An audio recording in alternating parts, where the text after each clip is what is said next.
Hello friends, welcome back to your channel easy learning and I hope कि आप सबकी studies अच्छी चल रही होगी। तो देखो, पिछले वीडियो में हमने ग्रेविटेशन चैप्टर स्टार्ट किया था, 9th क्लास फिज़िक्स। अभी उसी को हम कंटिन्यू करेंगे। ये सेकंड पार्ट है उसका, इसके बाद इसका थर्ड पार्ट आएगा। तो सबसे पहले हम देख लेते हैं आज जो टॉपिक्स हमको कवर करने हैं।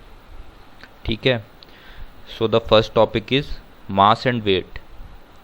Second is we will calculate the weight of an object on moon, and the third topic is thrust and pressure. ठीक है, इन तीनों टॉपिक्स को आज हम समझेंगे।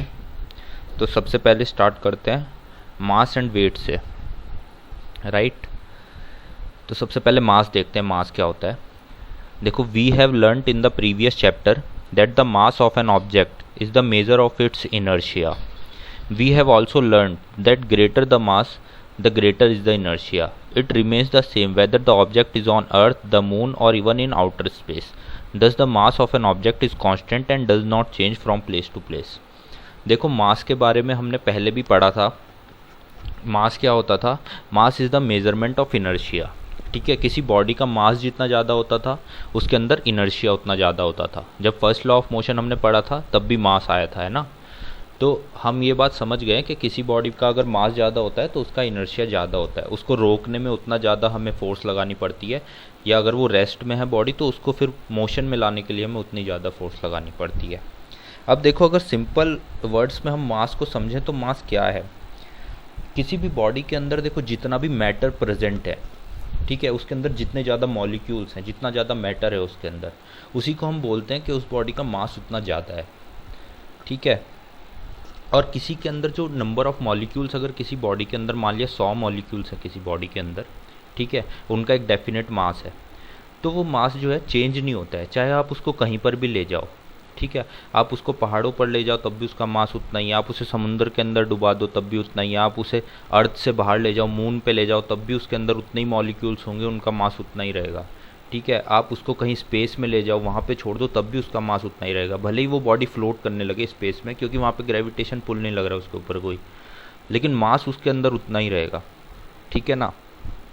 तो देखो, जो 3 बातें हमें मास में याद रखनी है वो क्या है।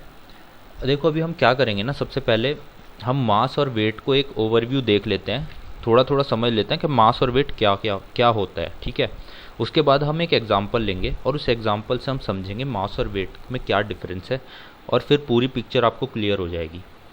सही बात है। तो सबसे पहले हम देख लेते हैं 3 पॉइंट जो आपको मास में हमेशा याद रखने हैं। ठीक है, सबसे पहला कि मास क्या है। Mass is the amount of matter present in a body. ठीक है, किसी बॉडी के अंदर कितना मैटर प्रेजेंट है वो कैलकुलेट अगर हम करते हैं तो वो उसका मास होता है। ठीक है, actual amount of material contained in body measured in KG और ग्राम्स। ठीक है, तो इसकी जो एसआई यूनिट होती है वो केजी होती है, ग्राम्स होती है। इसको हम मास बोलते हैं, जितना भी मैटर किसी बॉडी के अंदर प्रेजेंट है।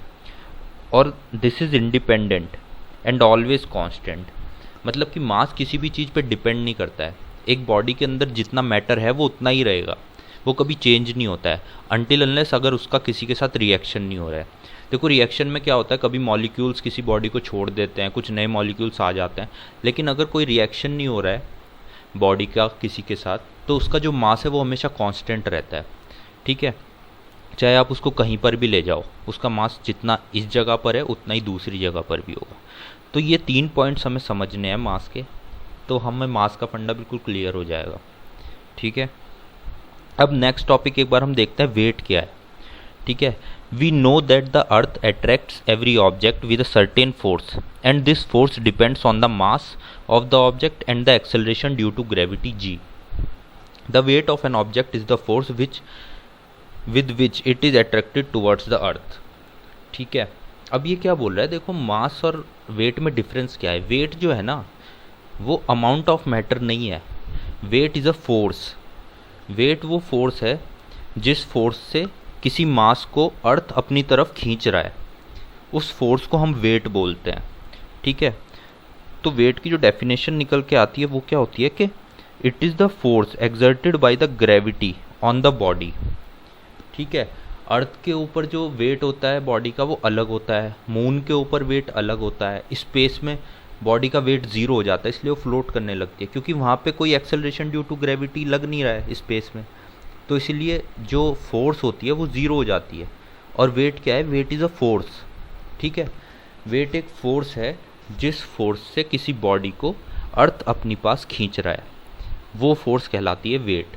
तो वेट का जो फॉर्मूला होता है वो सिंपल होता है, mass into acceleration due to gravity, क्योंकि फोर्स का फॉर्मूला हम जानते हैं, मास इंटू एक्सेलरेशन। ठीक है, अभी यहाँ पे फोर्स क्या है? फोर्स का काम यहाँ पे कर रहा है वेट, और एक्सेलरेशन कौन सी है? एक्सेलरेशन ड्यू टू ग्रेविटी, यानी ग्रेविटी जिस फोर्स से हमें अपनी तरफ पुल कर रही है वो फोर्स ही है वेट। ठीक है, यही जो ग्रेविटेशन फोर्स है ना जिससे हम अर्थ की तरफ पुल हो रहे हैं, वो ग्रेविटेशन फोर्स ही हमारा वेट डिसाइड करती है। ठीक है ना, अभी हमारे अंदर मास अलग अलग है इसलिए हमारा वेट अलग अलग आता है, क्योंकि एक्सेलरेशन ड्यू टू ग्रेविटी तो कांस्टेंट है ना सबके लिए, वो तो 9.81 है, हमने अभी पहले पढ़ा था पिछली क्लास में। एक्सेलरेशन ड्यू टू ग्रेविटी कितना होता है? 9.81 मीटर पर सेकंड स्क्वायर। तो वो तो मेरे लिए भी उतना है, कोई छोटा सा बच्चा है, ठीक है, उसके लिए भी उतना है, कोई बहुत बड़ा हैवी बॉडी बिल्डर है उसके लिए भी उतना ही है। लेकिन हम लोगों के अंदर जो मास है वो अलग अलग है, इसलिए हमारा वेट अलग अलग आता है। जब हम वेइंग मशीन में वेट करते हैं ना तो हमारा वेट अलग अलग आता है, जबकि हमारे अंदर मास अलग अलग है और acceleration due to gravity same है, इसीलिए हमारा वेट अलग आ रहा है।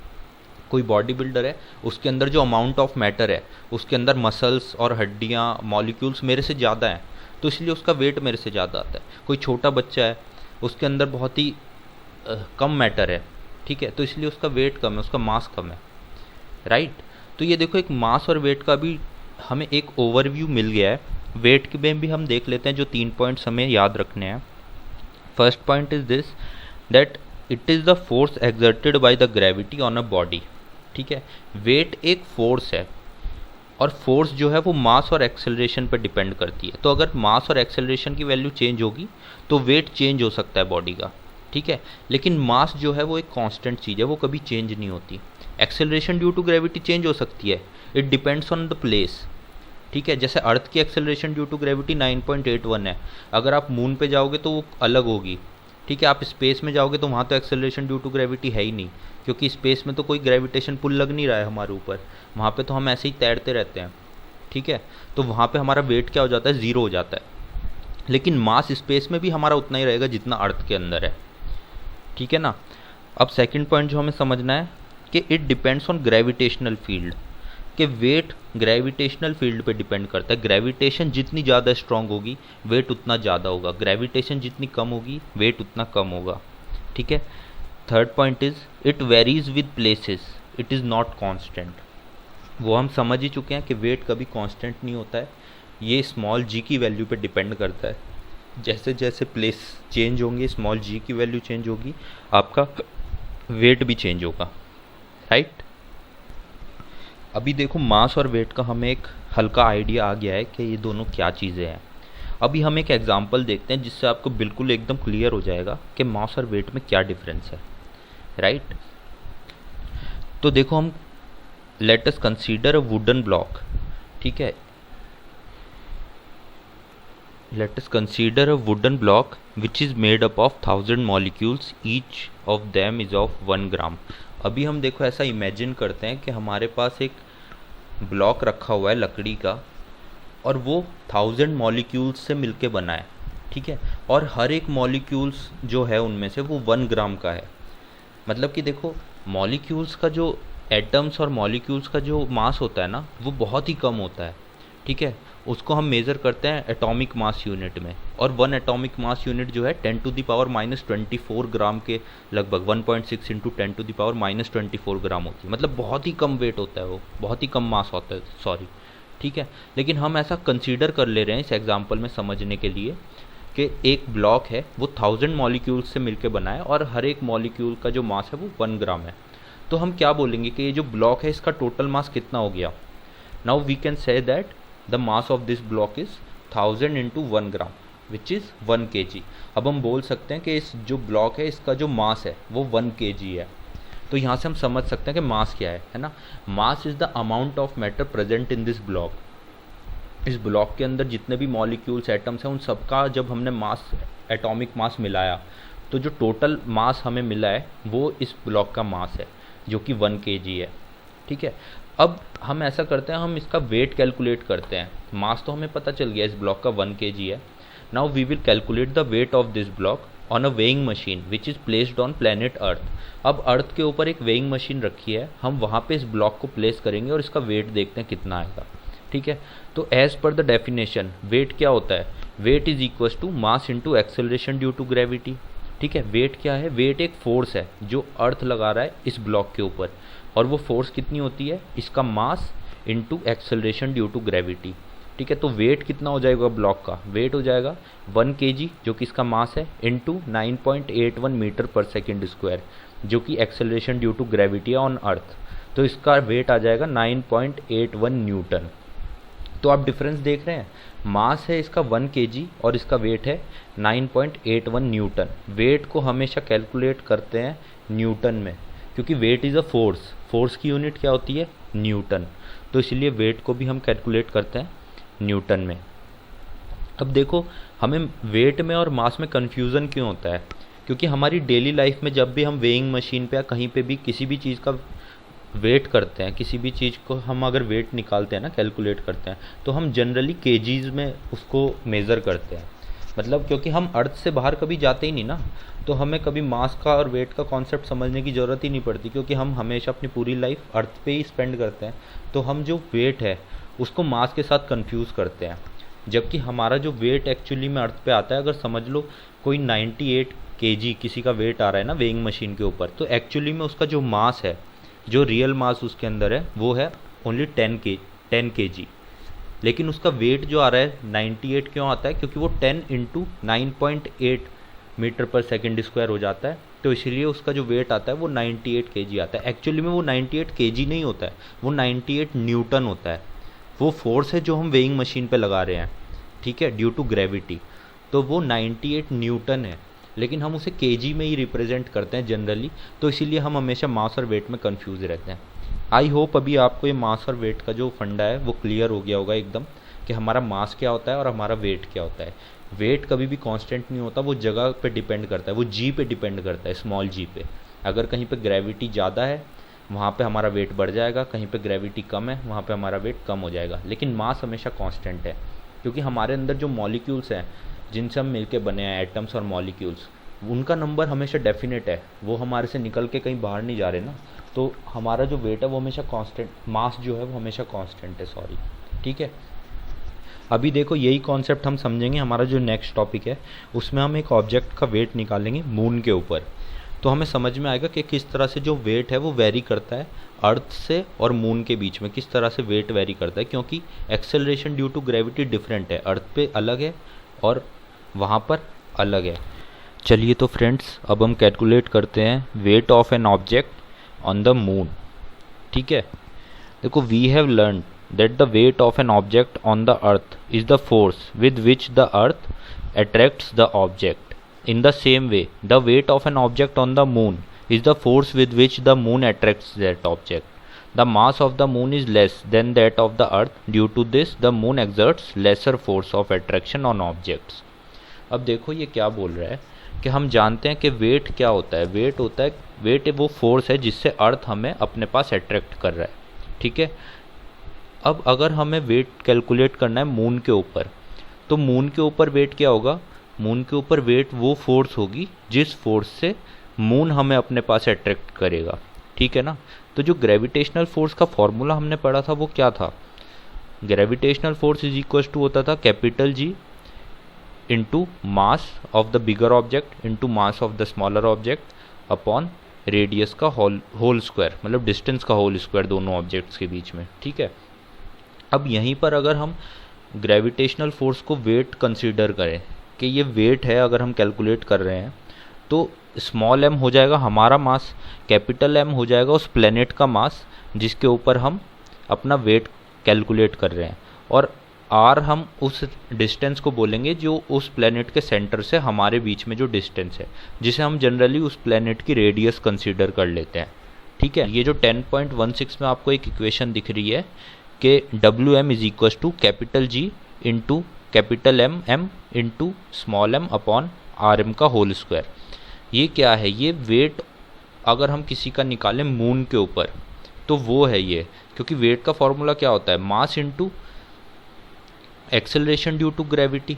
ठीक है, अब acceleration due to gravity change होती है प्लेसेस के हिसाब से। अर्थ पे एक्सेलरेशन ड्यू टू ग्रेविटी 9.81 है, लेकिन मून पे 9.81 नहीं है। अगर मून पे हमें एक्सेलरेशन ड्यू टू ग्रेविटी निकालनी है तो हमें ये पार्ट कैलकुलेट करना पड़ेगा, capital G into mass of moon upon radius of moon का होल स्क्वायर। ठीक है, जब हमने अर्थ के लिए 9.81 जो वैल्यू निकाली थी उसमें हमने क्या किया था, ऊपर मास ऑफ अर्थ रखा था और नीचे रेडियस ऑफ अर्थ का होल स्क्वायर किया था। देखो कैपिटल जी तो कांस्टेंट है, उसकी वैल्यू सेम ही रहेगी। यहाँ अर्थ पे भी उतनी होगी, मून पे भी उतनी होगी, मार्स पे भी उतनी होगी, किसी दूसरे प्लेनेट पे जाओगे वहाँ पर भी उतनी होगी। ठीक है, लेकिन हर प्लेनेट के हिसाब से मास और रेडियस चेंज होती रहेगी, तो इसी की वजह से उसका जो स्मॉल जी की वैल्यू है वो प्लेनेट बाय प्लेनेट चेंज होती रहेगी। ठीक है ना, तो यहाँ से आप कैलकुलेट कर सकते हो इस फॉर्मूले से किसी भी जो बॉडी है उसका वेट कितना होगा मून के ऊपर। यहाँ पे क्योंकि हमें मून का मास पता है और मून की रेडियस पता है, तो अगर हम इन वैल्यूज़ को यहाँ पे पुट करेंगे, देखो उसने वैल्यूज़ को पुट किया है यहाँ पे इक्वेशन नंबर 10.18 में, तो यहाँ पे उसको क्या मिला है, W M is equal to G into 7.36 into 10⁻22 kg। ये क्या है, 7.36 इंटू 10⁻22, ये है मास ऑफ मून। ठीक है, अपॉन रेडियस ऑफ मून लिया है उसका whole square 1.74 into 10⁻6, this is the radius of moon. ठीक है, अब इसको उसने कैलकुलेट किया तो उसे वेट मिल जाएगा किसी भी बंदे का मून पे कितना होगा। तो यहाँ से जो कैलकुलेशन करके जो निकल के आता है ना, अगर आप पूरी फाइनल कैलकुलेशन देखोगे, weight of object on moon divide by weight of an object on Earth is equal to 1/6। तो मतलब कि अगर अर्थ अप्रॉक्सीमेटली 1/6 है, ठीक है, अगर किसी बंदे का वेट अर्थ पे कितना होता है 6 kg होता है, तो मून पे कितना होता है 1 kg, मतलब कि 1/6। अर्थ से वहाँ का वेट जो है 1/6 है। और वो क्यों है, मास तो देखो दोनों जगह पे सेम ही है बंदे का, लेकिन एक्सेलरेशन ड्यू टू ग्रेविटी की जो वैल्यू है वो 1/6 हो गई है। ठीक है, जो acceleration due to gravity earth पे है वो है 9.81, लेकिन जो acceleration due to gravity on moon है वो कितनी है 9.81 डिवाइड बाई 6 मीटर पर सेकेंड स्क्वायर। ठीक है, वो 6th पार्ट हो गई है, इसीलिए जो वेट आता है ना मून के ऊपर वो 1/6 आता है वेट ऑफ अर्थ। अगर किसी ऑब्जेक्ट का वेट अर्थ पे 60 kg है तो उस ऑब्जेक्ट का वेट मून पे कितना हो जाता है, ओनली 10 kg। इसीलिए मून पे जाके हमें हल्का महसूस होता है। अगर हम मून पे जाएंगे तो हमें ऐसा फील होगा कि हमारे ऊपर कम फोर्स लग रही है नीचे की तरफ। तो ये हो गया हमारा calculation of weight of an object on moon. ठीक है, अभी देखो इसके बाद आपका मास और वेट का फंडा एकदम क्लियर हो गया। अभी हम नेक्स्ट टॉपिक पे अपने जंप करते हैं, जो कि है थ्रस्ट एंड प्रेशर। चलिए तो दोस्तों नेक्स्ट टॉपिक हमारा है थ्रस्ट एंड प्रेशर। ठीक है, have you ever wondered why a camel can run in a desert easily, why an army tank weighing more than 1,000 tons rests upon a continuous chain, why a truck or a motor bus has much wider tires, why cutting tools have sharp edges. In order to address these questions and understand the phenomena involved, it helps to introduce the concept of thrust and force.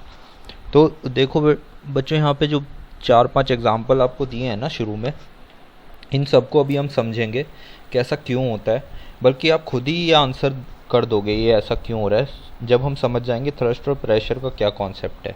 ठीक है, तो हम अभी क्या करेंगे, पहले thrust और pressure समझते हैं क्या है, उसके बाद हम एंड में वापस से इन एग्जांपल्स पे आएंगे और तब आप खुद ही आंसर कर पाओगे कि ऐसा क्यों होता है। ठीक है ना, तो सबसे पहला टॉपिक आता है थ्रस्ट। तो देखो थ्रस्ट कुछ नहीं है, अगर थ्रस्ट की जो टेक्निकल डेफिनेशन की अगर बात की जाए तो ये देखो, the force acting on an object perpendicular to the surface is called thrust. ठीक है, थ्रस्ट क्या है, एक फोर्स है। जब भी फोर्स किसी सरफेस पे परपेंडिकुलरली एक्ट करती है तो उसको एक नाम दिया हुआ है थ्रस्ट। जैसे ग्रेविटेशनल फोर्स है, ग्रेविटेशनल फोर्स हम पे लगती है perpendicular to the surface of earth. ठीक है, तो ग्रेविटेशनल फोर्स भी क्या है, एक थ्रस्ट है। ठीक है, थ्रस्ट इज अ फोर्स, ठीक है, जो भी परपेंडिकुलर एक्ट कर रही है किसी सरफेस के ऊपर, उसे हम थ्रस्ट बोल देते हैं। तो थ्रस्ट की एसआई यूनिट भी क्या होगी, जो फोर्स की एसआई यूनिट होती है, जो कि है न्यूटन। ठीक है, अब ये तो थ्रस्ट हो गया। अब थ्रस्ट के बाद जो दूसरा टॉपिक है वो है प्रेशर। प्रेशर क्या होता है, तो देखो प्रेशर की जो डेफिनेशन होती है वो होती है the thrust acting on a unit area is called pressure. The thrust on unit area is called pressure. Pressure का फॉर्मूला होता है थ्रस्ट डिवाइड बाई एरिया। ठीक है, तो प्रेशर क्या है, pressure is a amount of force which is acting on a unit surface area, it is pressure. ठीक है, अब ये तो देखो हो गई इनकी डेफिनेशंस। अब इसको हम रियल लाइफ से थोड़ा समझने की कोशिश करते हैं कि इनका क्या सिग्निफिकेंस है थ्रस्ट और प्रेशर का ना। तो देखो एक एग्जांपल लेते हैं सबसे पहले। उसमें हम क्या करते हैं, अपनी हाथों के बीच में एक स्मॉल पेंसिल को रखते हैं। ठीक है, मतलब कि वो स्मॉल पेंसिल की एक टिप लगनी चाहिए हमारे थंब से, और एक जो टिप है वो लगनी चाहिए हमारी इंडेक्स फिंगर से। ठीक है, तो जो शार्प वाली टिप है पेंसिल की वो हमारी इंडेक्स फिंगर पे लगनी चाहिए। अब हम धीरे धीरे उसको दबाना शुरू करते हैं। ठीक है, अब देखो फोर्स दोनों वाली फिंगर पे सेम ही लग रही है। ठीक है, थ्रस्ट इक्वल है। इसको मैं थ्रस्ट क्यों बोल रहा हूँ, क्योंकि जो फोर्स है वो परपेंडिकुलर एक्ट कर रही है। ठीक है, थंब पर भी और फिंगर पर भी, दोनों तरफ थंब बराबर फोर्स लग रही है। लेकिन जैसे अगर हम पेंसिल को हटाएंगे और हम ऑब्जर्व करेंगे अपने फिंगर और थंब पे, तो जो हमारा थंब होगा ना उसमें डिप्रेशन बहुत ही लेस होगा। लेकिन जो हमारी इंडेक्स फिंगर होगी, जहाँ की तरफ पेंसिल की पॉइंट लगी हुई थी, निब था जहाँ पे पेंसिल का, उधर जो डिप्रेशन है वो बहुत ज़्यादा होगा। तो ऐसा क्यों हुआ, फोर्स तो दोनों जगह पे बराबर ही लग रही थी, बट ऐसा क्यों हुआ, एक क्वेश्चन ये हमारे माइंड में आता है। अब देखो सेम ही हम दूसरा एक एग्जांपल देखते हैं। हम कभी भी सैंड पर अगर खड़े होते हैं तो हमारे पैर थोड़े थोड़े अंदर धंस जाते हैं। ठीक है ना, हम थ्रस्ट लगा रहे होते हैं ज़मीन पर, क्योंकि हम परपेंडिकुलर, हमारा वेट जो है परपेंडिकुलर एक्ट कर रहा है नीचे की तरफ। तो परपेंडिकुलर कोई भी फोर्स एक्ट करती है उसे हम थ्रस्ट बोलते हैं। तो हम थ्रस्ट लगा रहे हैं ज़मीन के ऊपर, लेकिन हमारे पैर जो हैं वो काफ़ी ज़्यादा नीचे धंस जाते हैं रेत के अंदर। लेकिन अगर उसी केस में हम लेटे हुए हों, ठीक है, वेट हमारा तब भी उतना ही है, लेकिन तब हम कम धंसते हैं।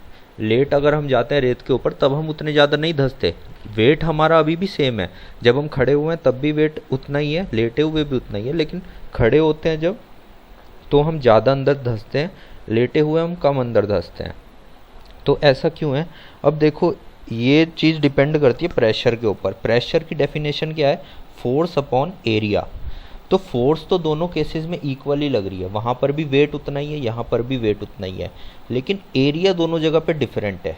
प्रेशर जो है वो इन्वर्सली प्रोपोर्शनल होता है एरिया के। एरिया जहाँ पर ज़्यादा होता है वहाँ पर प्रेशर कम एक्ट करता है। अगर किसी जरा सी जगह पे आपने बहुत ज़्यादा फोर्स लगा दी, एरिया बहुत कम है, तो वहाँ पे प्रेशर बहुत ज़्यादा बढ़ जाएगा, क्योंकि प्रेशर जितना कम होगा उतना, मतलब एरिया जितना कम होगा प्रेशर उतना ज़्यादा हो जाएगा। Pressure is inversely proportional to area. तो पहला जब हम एग्जांपल देखेंगे, जब हमने पेंसिल को अपने थंब और इंडेक्स फिंगर के बीच में दबाया तो फोर्स दोनों जगह पे इक्वल लग रही थी, लेकिन डिप्रेशन इंडेक्स फिंगर में ज़्यादा हो रहा था, क्योंकि इंडेक्स फिंगर पे निब एक्ट कर रही थी पेंसिल की निब का एरिया कम है, और जो पेंसिल की बैक साइड थी उसका एरिया ज़्यादा था, इसलिए वहाँ पर थंब पे लेस डिप्रेशन हुआ और हमारी फिंगर की टिप पे जो डिप्रेशन है वो ज़्यादा हुआ।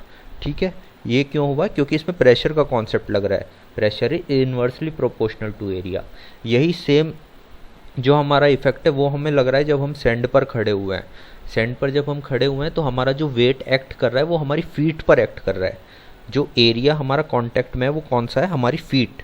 लेकिन जब हम लेटे हुए हैं तो हमारी पूरी बॉडी का जो एरिया है वो एक्ट कर रहा है। तो एरिया बॉडी का ज़्यादा है ना हमारी फीट के कंपैरेटिवली। तो जब हमारे फीट पे वेट एक्ट करता है तब प्रेशर ज़्यादा पड़ता है, ज़मीन के ऊपर हम ज़्यादा प्रेशर लगाते हैं। जब हम लेटे हुए रहते हैं उस टाइम हम ज़मीन के ऊपर कम प्रेशर लगाते हैं, क्योंकि हमारा जो एरिया ऑफ कांटेक्ट है वो बढ़ जाता है। ठीक है, तो यहाँ से हमारा प्रेशर और थ्रस्ट का जो आपका फंडा है वो एकदम क्लियर हो जाएगा। अब देखो प्रेशर की एसआई यूनिट भी हम देख लेते हैं। प्रेशर की एसआई यूनिट होती है न्यूटन पर मीटर स्क्वायर। फोर्स की यूनिट आप जानते हो न्यूटन, और एरिया की यूनिट होती है मीटर स्क्वायर। तो इसको हम बोल देते हैं न्यूटन पर मीटर स्क्वायर, और इस यूनिट को हम जानते हैं पास्कल से भी। ठीक है, देखो एक साइंटिस्ट थे ब्लेस पास्कल, इन्होंने एरिया में काफ़ी रिसर्च किए थे, तो इन्हीं के नाम पे इसकी एसआई यूनिट रखी हुई है। जैसे फोर्स की न्यूटन के ऊपर रखी हुई है, इसी तरीके से प्रेशर की यूनिट रखी हुई है पास्कल। ठीक है, 1 पास्कल इक्वल्स टू कितना होता है, 1 न्यूटन पर मीटर स्क्वायर, राइट। अब देखो, अभी हम समझ गए हैं थ्रस्ट और प्रेशर का क्या कॉन्सेप्ट है। अब हम दोबारा से अपने जो शुरू में हमने एग्जाम्पल देखे थे उन पे चलते हैं। अब आप खुद ही समझ जाओगे कि ऐसा क्यों हो रहा है। Have you ever wondered why a camel can run in a desert easily. अब देखो, जो कैमल होता है वो डेजर्ट में इतना ईजिली कैसे चल जाता है। अगर हम डेजर्ट में चलते हैं तो हमारे पैर जो है रेत के अंदर धंसते हैं, जबकि हमारा वेट कैमल से कम है, कैमल का वेट हमसे ज़्यादा है, लेकिन कैमल फिर भी आराम से दौड़ जाता है रेत के ऊपर। ऐसा इसलिए होता है क्योंकि जो कैमल की जो फीट होती है ना, वो काफ़ी चौड़ी चौड़ी होती हैं, तो वो ज़्यादा सरफेस एरिया प्रोवाइड करती हैं उसको चलने के लिए। तो इसकी वजह से उसका जो प्रेशर है वो कम पड़ता है सरफेस के ऊपर, और वो ईजिली जो है रन कर सकता है डेजर्ट में भी। ठीक है, अब यही सेम फंडा why an army tank weighing more than 1000 tons rest upon a continuous chain.